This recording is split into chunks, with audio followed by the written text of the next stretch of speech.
शुरुआत में हम दो बहनों को देखते हैं जिनके नाम हैं लारास और आयु। जहां छोटी बहन एक मेकअप आर्टिस्ट थी और बड़ी बहन लारास एक प्रोस्टिट्यूट, और इसीलिए आयु लारास को हमेशा इग्नोर करती थी। इसलिए लारास आयु को कॉल करके कहती है कि वह अपने काम को कभी भी छोड़ नहीं पाएगी क्योंकि यह उसके लिए बहुत मुश्किल है। जो सुनने के बाद आयु लारास की बात को ज्यादा इंपॉर्टेंस न देकर कॉल को कट कर देती है। नेक्स्ट सीन में हम अरमान नाम के एक टैक्सी ड्राइवर को देखते हैं जो लारास को एक होटल तक लेकर जाता है। अब होटल के अंदर लारास डेस्मान नाम के एक व्यक्ति से मिलती है जो उसका क्लाइंट था। जहां डेस्मान लारास के पीछे इतना पागल हो गया था कि वह लारास को एक रिंग देकर मान लारास पर अटैक कर देता है। फलस्वरूप अपनी जान बचाने के लिए लारास वहां से भागने लगती है और साथ में वह आयु को कॉल भी करती है, लेकिन आयु यहां उसका कॉल रिसीव नहीं करती है। जहां फाइनली डेस्मान लारास को पकड़ लेता है और बालकनी से धक्का देकर गिरा देता है। डेस्मान कहता है अगर वह उसकी नहीं हुई तो वह उसे किसी और की भी नहीं होने देगा। अब बालकनी से गिर जाने के बाद लारास की हालत बहुत गंभीर हो जाती है। अगले सीन में हम उसे हॉस्पिटल के अंदर देखते हैं जहां उसका ऑपरेशन चल रहा था। लारास के परिवार के नाम पर वहां सिर्फ अरमान ही था, जिसके कुछ ही देर में वहां आयु भी चली आती है।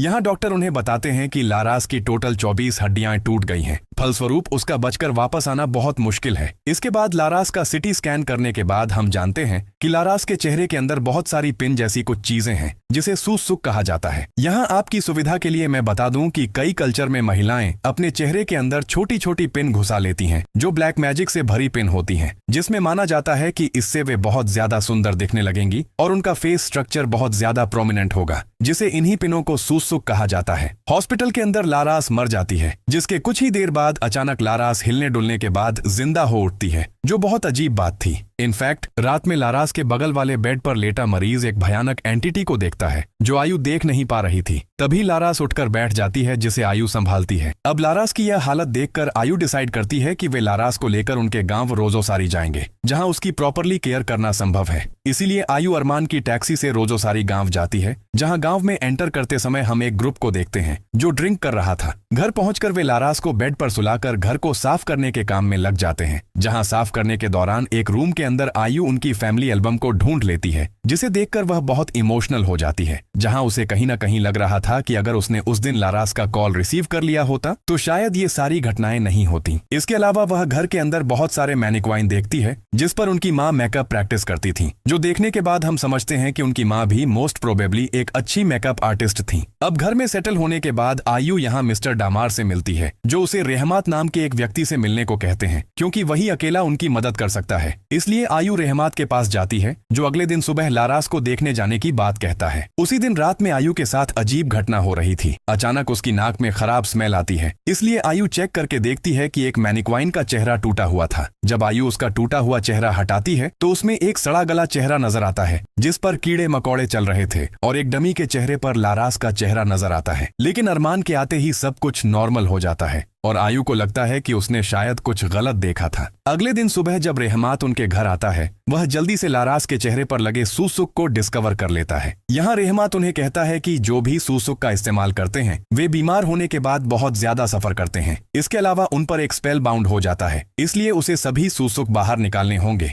जिसके लिए वह तुरंत एक रिचुअल परफॉर्म करता है। रिचुअल के दौरान रहमात जब लारास के मुंह से सूसुक बाहर निकालने ही वाला होता है, ठीक तभी अचानक लारास एग्रेसिव होकर रहमात पर अटैक करके उसका मुंह खरोंच देती है, लेकिन रहमात उसे शांत कर देता है और वहां से जाने लगता है। जाते जाते वह बताता है कि लारास के शरीर में जो सूसुक है वह कोई नॉर्मल सूसुक नहीं है और तुम लारास को मरा हुआ समझकर छोड़ दो। आयु नहीं मानती है और रहमात वहां से चला जाता है। इस सारी घटना को घर की खिड़की से सिनो नाम का एक लड़का देख लेता है जो उस ग्रुप का लीडर था जिन्हें हमने शुरुआत में ड्रिंक करते हुए देखा था। इसके बाद हम जानते हैं कि सिनो शुरू से ही लारास को पसंद करता था, लेकिन पास्ट में लारास ने उसके सभी प्रपोजल को रिजेक्ट कर दिया था। जहां अब लारास जकार्ता जाकर प्रोस्टिट्यूशन का काम शुरू कर चुकी है, जो सुनकर सिनो का दोस्त उसे लेकर मजाक करता है, ये कहकर कि तुम एक प्रोस्टिट्यूट से भी रिजेक्ट हो गए हो। जो सुनकर सिनो बहुत गुस्सा हो जाता है और अपने दोस्त की पिटाई करने लगता है। सीन कट होकर आयु को दिखाया जाता है जो नेट पर सूसुक एक्सपर्ट के बारे में सर्च करती है और एक सूसुक एक्सपर्ट पा भी लेती है। अचानक आयु मोबाइल स्क्रीन के ऊपर लारास की छाया देखकर डर के मारे मोबाइल को हाथ से गिरा देती है, लेकिन आयु घूमकर देखती है तो लारास बिस्तर पर ही सोई हुई थी।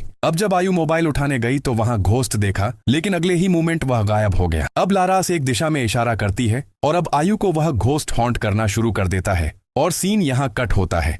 अगले दिन हम जानते हैं कि शमन मर गया है जिसके चेहरे पर घाव के निशान थे। यहाँ सिनो गांव के लोगों को सूसुक की बात बताता है कि यह सब सूसुक के कारण हुआ है जो लारास ने करवाया था। आयु अरमान को उस एक्सपर्ट यानी प्रासितो के पास जाने और मदद मांगने के लिए कहती है। तभी गांव में हो रहे ऐलान से ये भी जान गए कि शमन मर गया है, जो जानने के बाद आयु पूरी शॉक्ड हो जाती है। जहां उसे लग रहा था कि रहमात की मृत्यु लारास के कारण ही हुई है, लेकिन अरमान उसे समझाता है कि यह उसकी एक गलतफहमी है। इसके बाद अरमान उस सूसुक एक्सपर्ट प्रासितो से मिलता है ताकि वह उनकी मदद कर सके लारास के चेहरे पर लगे सूसुकों को निकालने में। प्रासितो लारास को उसके घर लेकर आने को कहता है। दूसरी ओर डामार आयु से मिलने उसके घर आता है, जहां डामार आयु को कहता है कि गांव के लोगों ने उसे लेकर बुरी बातें कहना शुरू कर दिया है, क्योंकि अरमान भी उनके साथ रहता था। इससे पहले लोग उनके बारे में गलत कुछ सोचना शुरू करें, उससे पहले ही उन्हें पब्लिकली यह बात बता देनी चाहिए। जो सुनकर आयु राज्य हो जाती है और डामार के चले जाने के बाद वह लारास को क्लीन करना शुरू करती है। क्लीन करने के दौरान वह लारास की पीठ पर एक आंख उगते हुए देखती है, जो देखकर वह बहुत डर जाती है। तभी अलमारी से कोई बाहर आया जिसे लारास भी देख पा रही थी और वह आयु को हॉन्ट करता है। उसी मोमेंट वहां अरमान चला आता है और सब कुछ फिर से नॉर्मल हो जाता है। इसके बाद अरमान और आयु लारास को लेकर प्रासितो के पास जाते हैं, जहां प्रासितो उन्हें कहता है कि लारास के मुंह में एक्स्ट्रा सूसुक हैं, जिसके कारण सारी नेगेटिव एनर्जी लारास को कंट्रोल कर रही है, जिसके लिए उसे लारास के सभी सूसुक बाहर निकालने होंगे एक रिचुअल के माध्यम से। इसलिए वह उन दोनों को घर के बाहर जाने को कहकर रिचुअल शुरू कर देता है। अब रिचुअल बहुत इंटेंस हो जाता है, जहां एक पॉइंट पर तो हम लारास के मुंह से बहुत सारे चमगादड़ों को बाहर निकलते हुए देखते हैं, लेकिन फिर भी प्रासितो लारास के मुंह से सूसुक निकाल रहा था, जहां सिचुएशन बहुत ज्यादा गंभीर हो जाती है। फलस्वरूप प्रासितो लारास को चिकन का खून खिलाता है, जिससे वह थोड़ी शांत हो जाती है। इसके बाद रिचुअल कंप्लीट हो जाने पर अरमान और आयु घर के अंदर आते हैं, जहां प्रासितो अरमान को कहता है कि उसने लारास के अंदर से सभी सूसुक निकाल लिए हैं, सिर्फ एक को छोड़कर, क्योंकि उसे निकालने पर लारास की मृत्यु तक हो सकती है, जहां शायद यह लारास का पहला सूसुक था। इसके बाद धीरे धीरे लारास स्वस्थ होने लगती है और उसकी चोटें भी ठीक होने लगती हैं। यहाँ हम जानते हैं कि अरमान असल में लारास को पसंद करता था, लेकिन एक साधारण टैक्सी ड्राइवर होने के कारण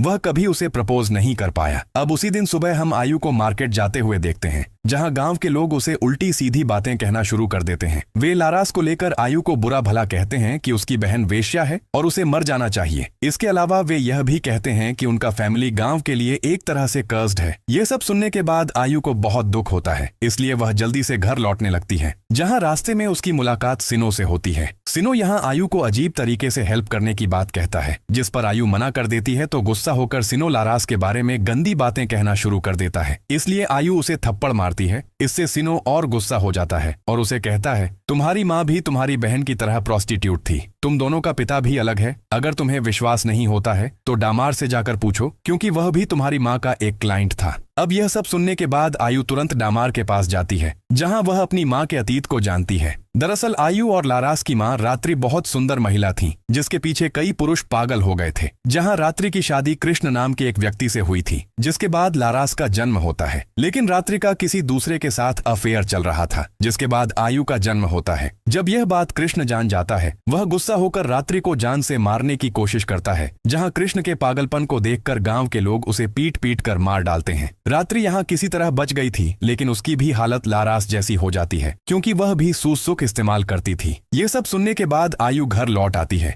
जो लारास की हालत देखकर बहुत इमोशनल हो जाती है। अब उसी दिन रात में आयु को फिर से एक विजन आता है, जहां वह अपनी माँ को देखती है, जो लारास को गंदे पानी से स्नान करा रही थी। लेकिन अरमान वहां चले आने के बाद सब कुछ नॉर्मल हो जाता है और अचानक लारास फिर से बीमार पड़ जाती है। यहाँ आकर अरमान हार मान लेता है, क्योंकि उन्होंने लारास को बचाने के लिए हर कोशिश की थी, लेकिन लारास को स्वस्थ नहीं कर पाए। उल्टा इस तरह लारास को तकलीफा भी सहनी पड़ रही है। लेकिन आयु अपनी बहन पर गिव अप नहीं करना चाहती थी। ठीक तभी वहां डामार चला आता है, जो लारास को मिसेस सुवार्थी के घर लेकर जाने की बात कहता है, क्योंकि मिसेस सुवार्थी लारास की माँ रात्रि को भी एक समय पर मदद कर चुकी थी। इसलिए आयु उसके साथ चली जाती है और अरमान घर पर रुक जाता है लारास का ख्याल रखने के लिए। इसके बाद वहां पहुंचकर वे जानते हैं कि मिसेस सुवार्थी 1 साल पहले ही मर चुकी हैं, इसलिए वे निराश होकर घर लौटने लगते हैं। दूसरी ओर घर के अंदर अरमान देखता है कि अचानक लारास ठीक हो गई है, जो उसे सेड्यूस करना शुरू करती है। फलस्वरूप अरमान भी मना नहीं करता है। लौटने के रास्ते में डामार आयु को बताता है कि जिस आदमी से तुम पैदा हुई थी वह मैं ही हूँ, यानी तुम मेरी बेटी हो, मैं तुम्हारा पिता हूँ।